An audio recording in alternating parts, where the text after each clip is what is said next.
Assalamualaikum and hello there. You are tuning into the Gaddys News with me, your host Rabiatul Adawiyah. News to make headlines today for our breaking news is two dead in the shooting incident in Japan.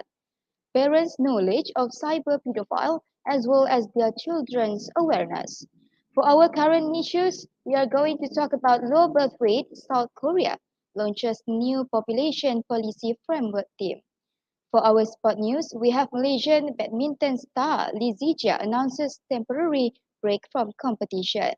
Also, pocket recordman Azizul Hasni Awang claims 11 gold medal.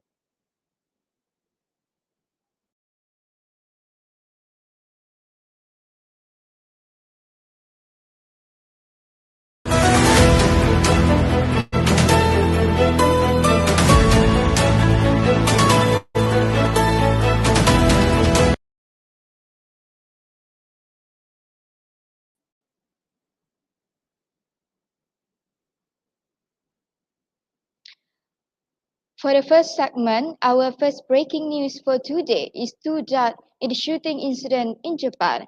Two ground self-defense force GSDF soldiers were killed and another received injuries when one of the soldiers opened fire at a training area in central Japan, according to the military. Live ammunition was used as part of the training of new personnel during the exercise before the suspect opened fire on three personnel. The GSDF confirmed another death among the three people who were shot in the statement that previously revealed the first death and two injuries. Earlier, government spokesman Hirokazu Matsuno said a suspect had been arrested but provided no further information. According to local authorities, the shooter was an 80 years old GSDF candidate who was caught at the location by other soldiers. The suspect was arrested and charged with attempting murder. According to a local police spokesman who declined to be identified, the soldier was 25 years old. The television station presented aerial footage showing soldiers and people crowded around emergency vehicles and police blocking neighboring roads. Reported to a local resident that he saw a few emergency vehicles coming to the location around 9:30 a.m. local time, but did not hear anything before that. Moving on, all parents need to know their important responsibility in protecting their children from cyber pedophile. This is for the reason that child sexual predator victims come from every aspect of daily life, with the one thing that they have in connection being that they have smartphones and internet access and are introverts. The main assistant director of the Federal Police Sexual, Women and Children Crime Investigation Division D11, Assistant Commissioner Siti Kamsia Hassan said there was no one particular background when it came to victims. Siti Kamsia Hassan said the lack of family values was more likely to be among the reasons a child might trust someone he or she met online. Parents must be innovative in their approach to teaching their children what is good and what is not.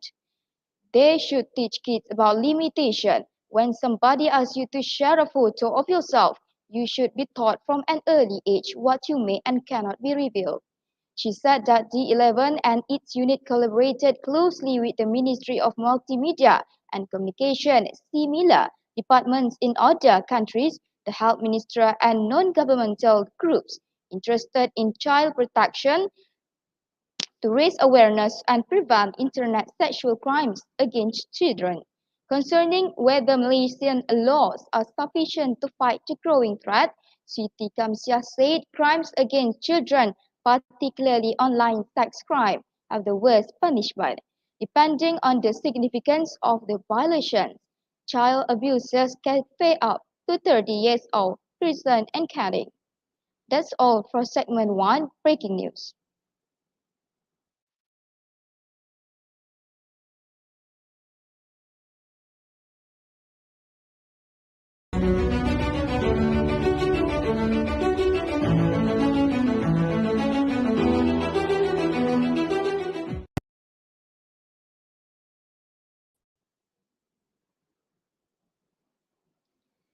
With me again, Rabiatul Adawiyah in our second segment news.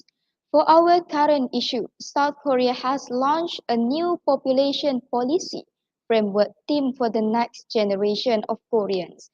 South Korea has launched a new theme for the birth rate that has decreased since 2001.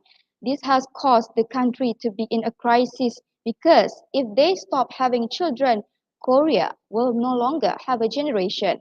The lowest birth rate was in 2002, which was 0.78%. This is making it very difficult for the government to force younger Koreans to have a children. However, Koreans believe it is too expensive to raise a child, so they prefer to remain single rather than marry and have a children.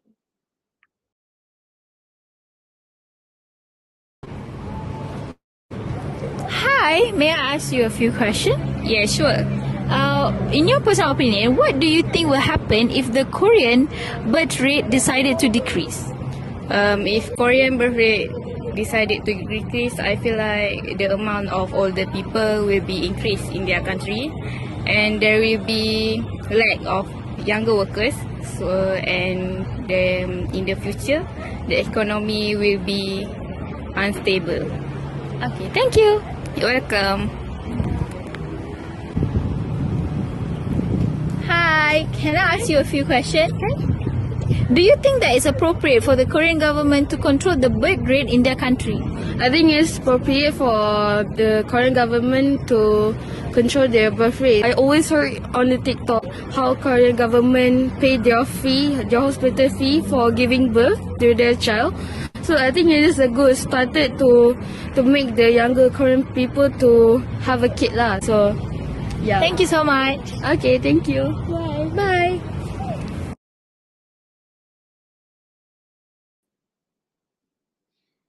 The Korean government has an offer for people who give birth and have a child, in which they will receive nearly 100% support from the Korean government in order to increase the birth rate and the population. Even though the target birth rate was not reached, this is a new accomplishment for the Korean government, and many people have praised the Korean government for really covering the hospital fee and making the couple happy and relieved. The Korea government has high hopes that their intention to gain the support of the Korean people will be an asset for them and that the Korean generation will be healthy. That's all for segment 2, current news. I'm Rabiatul Adawiyah. Thank you for watching.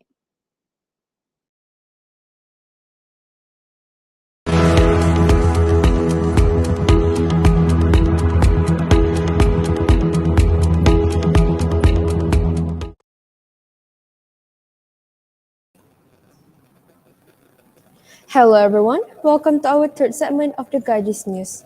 I'm Amira Inshira, and for this sports segment, I have invited today's guest, Awalia Humaira, as our correspondent.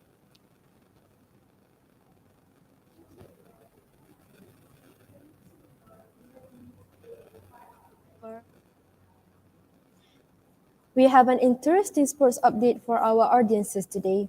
Malaysian badminton star Lizzie Jia has recently made a surprising announcement. Thank you for Myra, can you tell us more about this?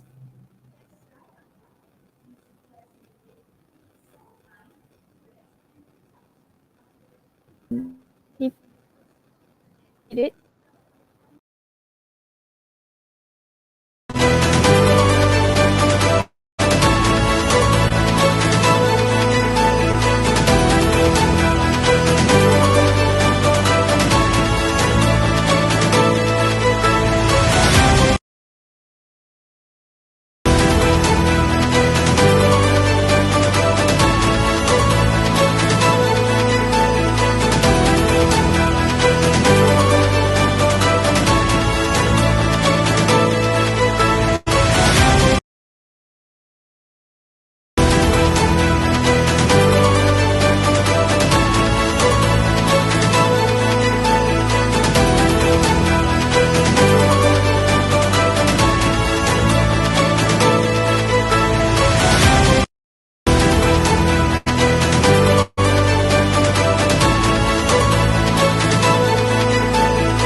Thank you for having me, Amira.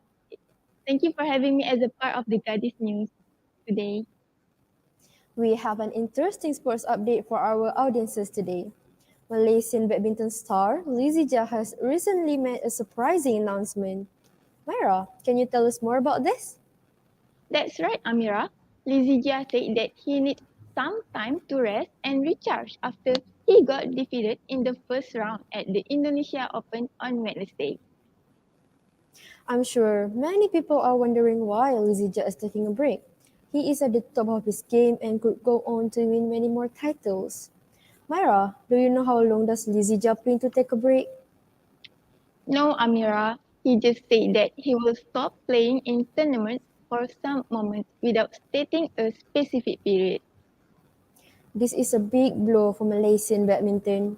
Lizzie Jia is a national hero and he was expected to lead the team to victory at the 2024 Paris Olympics.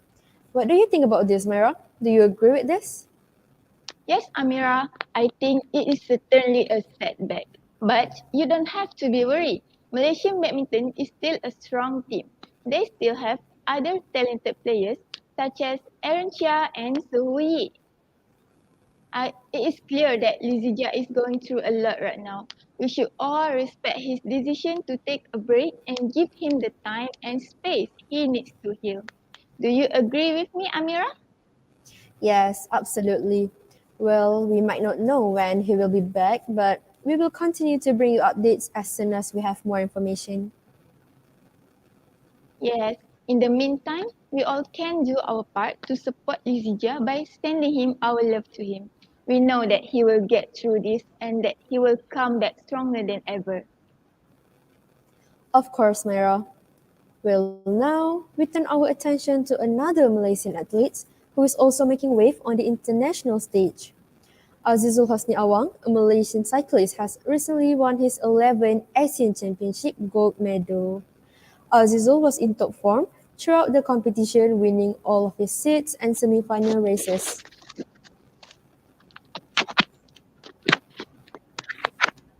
That's incredible.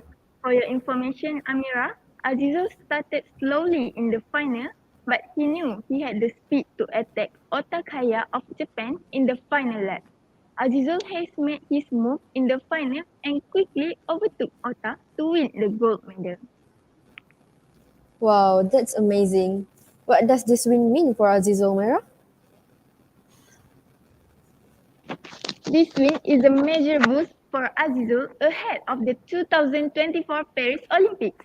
He is now the most successful Malaysian cyclist at the Asian Championships. Having won more gold medals will give him a lot of confidence as he prepares for the Olympics. That's great to hear.